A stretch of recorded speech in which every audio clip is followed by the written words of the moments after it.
สบายดีมื้อนี้มากินส้มเด้อส้มมักยมเนาะ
มาเด้อพี่น้องมาเด้อไปอยากแซ่บกินมักยมส้มบ้านเฮาพี่น้อง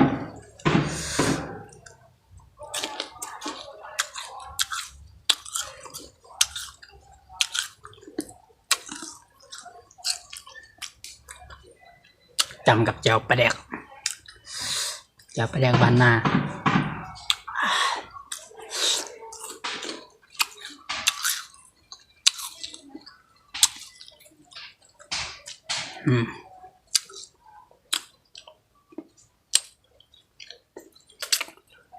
มาเดินทำส้มเด้อทำส้มมาสมบอนสิเหมือนบ่เนี่ยชวด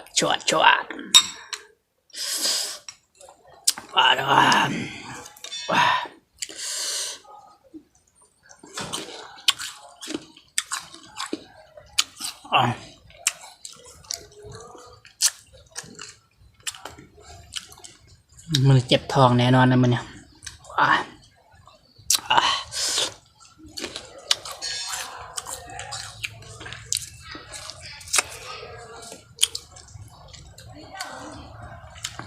จด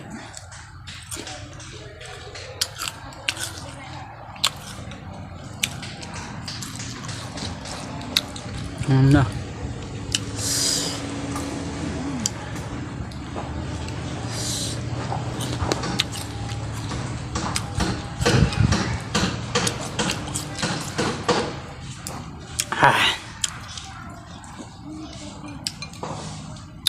สุดยอดโดนเราไม่ได้กินพี่น้องกินแล้วก็แซ่บอีดี